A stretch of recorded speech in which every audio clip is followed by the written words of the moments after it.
नमस्कार, मैं आचार्य मुकेश झा। आज आपके समक्ष में कार्तिक शुक्ल पक्ष षष्ठी व्रत कथा लेकर आया हूँ। मेरे साथ बने रहें, सुने भगवती की और भगवान श्री सूर्य नारायण की यह कथा। ओम षष्ठी देव्यै नमः। श्री जन्मय जी ने वैशंपायन जी से पूछा कि दुरात्मा दुर्योधन आदि द्वारा कपट रूप जुआ से परास्त पांडव लोग वनवास के लिए भेजे गए तो जंगल में जाकर उन्होंने क्या किया। वैशंपायन जी बोले कि हे जन्मय जय, सुनो, वह पांडु के पुत्र पांडव लोग अत्यंत दुख सागर में डूबे हुए वनवास के लिए घोर जंगल में जाकर दुख और चिंता से चिंतित हो वन में रहने लगे। वन के फल फूल खाकर पृथ्वी तल में शयन करते हुए केला और भोजपत्र का वस्त्र पहनकर दुखी से दिन काटने लगे। राजकन्या सुख को भोगने वाली पतिव्रता धर्म को पालती हुई गजगामिनी द्रौपदी भी पतियों के साथ धन वन को गई थी। जिस स्थान में द्रौपदी सहित पांडव लोग रहते थे वहां पर ब्रह्मवेता तपोरूप 88,000 मुनि लोग जा पहुंचे। ऋषियों को आए हुए देख कर जाकर महाराज युधिष्ठिर अत्यंत चिंता से घबरा उठे कि इन महात्माओं के भोजन के लिए क्या प्रबंध करें। जब युधिष्ठिर को यह चिंता हुई कि भोजनार्थ क्या उद्योग करें तो मुख की चेष्टा मलिन किए स्वामी युधिष्ठिर को देखकर द्रौपदी अत्यंत दुखी से व्याकुल हो गई। उसी क्षण द्रौपदी निज पुरोहित महाराज धौमी का पुत्र पवित्र आसन पर बैठा कर प्रदक्षिणा पूर्वक नमस्कार करके नेत्रों में आंसू भर कर कुल धर्म रक्षक द्रौपदी प्रेम पूर्वक गदगद वचन बोली कि हे धौम्य, हे महाभाग, इन दुखित पांडु पुत्र को देखो। हे स्वामिन, इनके दुख को देखकर क्या आपका हृदय दुखी नहीं होता। दुख नाशार्थ कोई व्रत मुझसे कहिए जिससे इनका क्लेश शांत होवे। थोड़े ही उपाय से प्रत्यक्ष महत्व पुण्य का देने वाले व्रत कहिए जिससे हमारे स्वामी पृथ्वी तल में सुखी होवे, जिससे शत्रुओं का नाश होवे, जिस राज लक्ष्मी वापस मिले और इस समय हमारे यहाँ आए हुए ब्राह्मणों को दुग्धपान करने से मिल जावे। हे महाभाग, हे महाविभय, ऐसा कोई उपाय वर्णन करें। द्रौपदी के यह वचन सुनकर वैशंपायन का जन में जैसे कहते हैं कि ब्राह्मणों में श्रेष्ठ महाराज धौमी जी प्रसन्न होकर मुहूर्त मात्र ध्यान स्थित होकर द्रौपदी से बोले कि हे पंचाल पुत्री, एक उत्तम व्रत को सुनो जिस व्रत को पूर्व समय में नागकन्या के उपदेश से सुकन्या ने किया था। हे महाभागे, स्त्रियों के साथ तुम अनेक विघ्नों को शांत करने वाली रवि षष्ठी व्रत को करो। द्रौपदी बोली कि हे विप्र, आपका कहा हुआ व्रत कैसा है और उसकी विधि क्या है। उस व्रत में किसका पूजन किया जाता है, वह नागकन्या कौन थी और किस हेतु इनसे इस उत्तम व्रत को किया था। हे महाभाग, वह सुकन्या अत्याश्चर्य रूपी व्रत को करने वाली कौन थी। हे शरणागत वत्सल, मेरे इस संशय का आप निवारण करिए। इस भांति द्रौपदी के प्रश्नों को सुनकर धौमी जी बोले कि हे देवी, सतयुग में सरमाती नामक राजा थे जिनके 1000 स्त्रियां थीं, जिनमें एक ही कन्या उत्पन्न हुई। उस राजा के कन्या को छोड़कर दूसरी संतान न होने के कारण वह कन्या अति प्रिय और वह पिता के घर में ही वृद्धि को प्राप्त होने लगी। कुछ समय के बाद वह कन्या चंद्रवत मुख, कमल नेत्र और कुंभस्तनी होती हुई युवावस्था को प्राप्त हुई। बाल्यावस्था से ही चंचला वह कन्या पिता को प्राण समान प्रिय थी। इस पृथ्वी लोक में उसके सदृश दूसरी कोई ऐसी कन्या ना थी कि जिसको हमने देखा हो। इससे उनका सुकन्या नाम पड़ा। एक समय राजा सरियाती मृगया शिकार के लिए मंत्री, सेना बड़े योद्धा और पुरोहित को संग लेकर घोर घोर जंगल में गए। शिकार खेलने के निमित्त राजा को जंगल में वास करते हुए 10 रोज व्यतीत हो गए। राजा सरियाती दिन में शिकार खेलकर रात्रि में स्त्रियों के साथ क्रीड़ा करते हुए जंगल में थे। एक समय सखियों के साथ सुकन्या फूल लेने के निमित्त जंगल में गई। वहां पर च्यवन मुनि का स्थान था। सुकन्या मुनि मुनि की देह में दीमक लगी।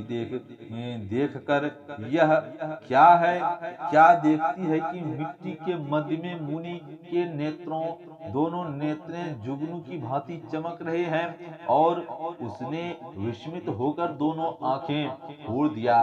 तब तो मुनि के नेत्रों से रुधिर की धारा बहने लगी, और वह चकोराक्षी सुकन्या फूलों को लेकर सखियों के साथ गृह को चली आई।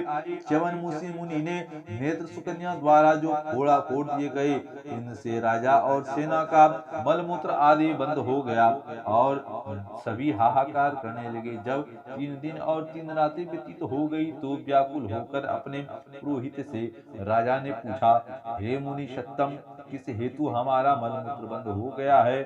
आप दिव्य दृष्टि देकर कहिए। श्री पुरोहित जी बोले कि हे राजन, भार्गववंशी च्यवन नामक एक ऋषि इसी वन में घोर तपस्या कर रहे थे, जिनके शरीर में दीमक लगकर मांस खा गए और हड्डी मात्र मिट्टी से लिपटी हुई थी, और घोर तप करते थे।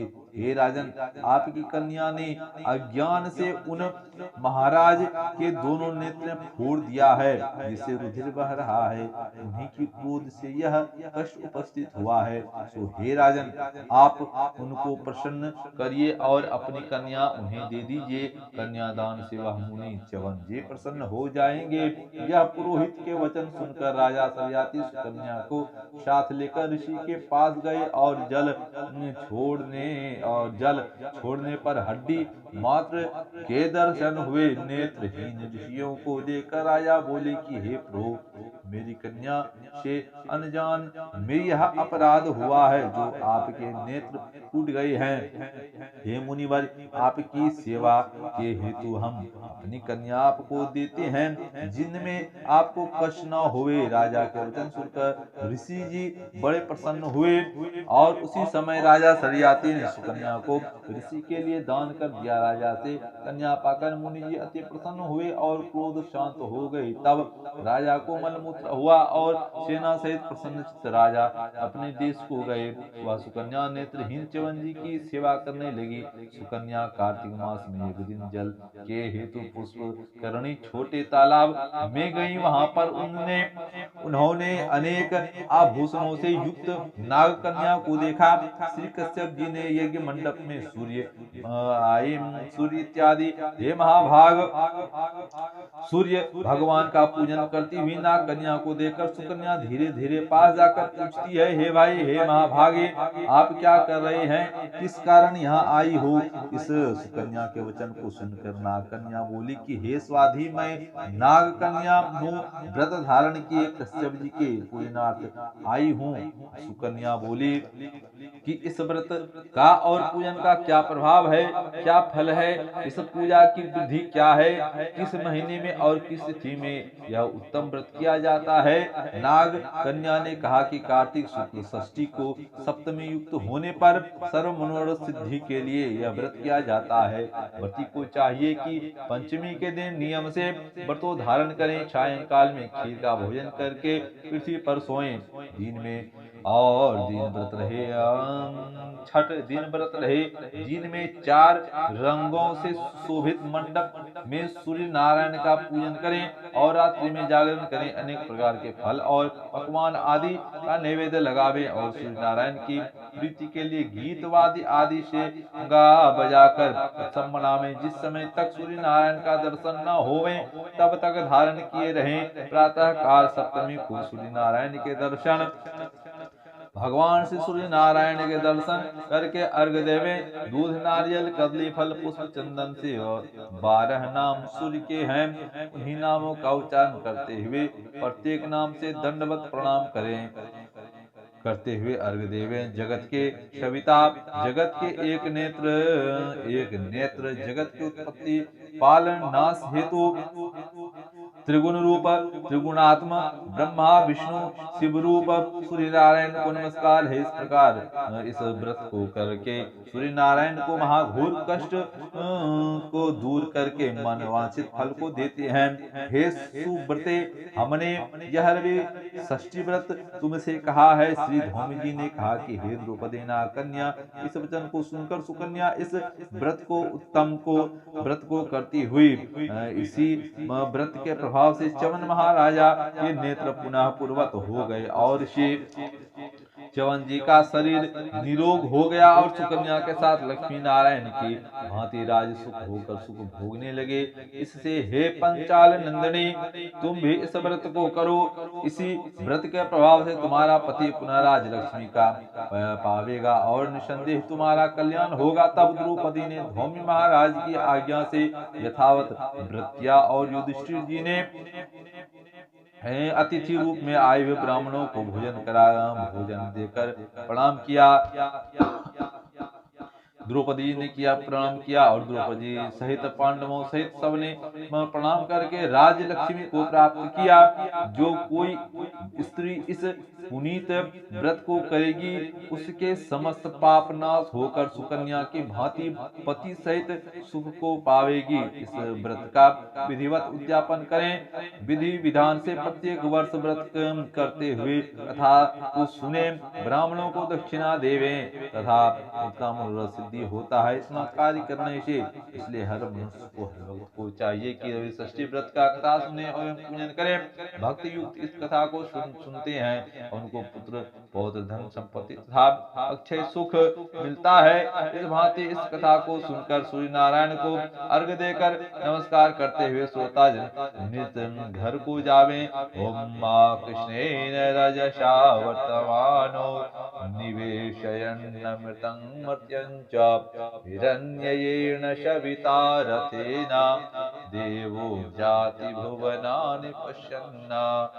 ओम ध्येयः सदा सवितृमण्डल मध्यवर्ती नारायण शरजिशासन नभीष्ट केयूरवान् किरीटं सूरिनं प्रभासं सूर्यस्य भास्कर भवस्य परासमक्षे तं सप्तवाहवे तत सप्तसागरं नित्यं प्रभावं प्रतिमां स्वरूपः।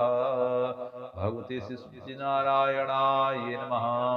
भगवान श्री सत्यनारायण की रवि षष्ठी व्रत कथा ये पेश संपन्न हुई। जय भगवती षष्ठी देवी, जय श्री सूर्य नारायण, जय जय भास्कराय नमः। जय महा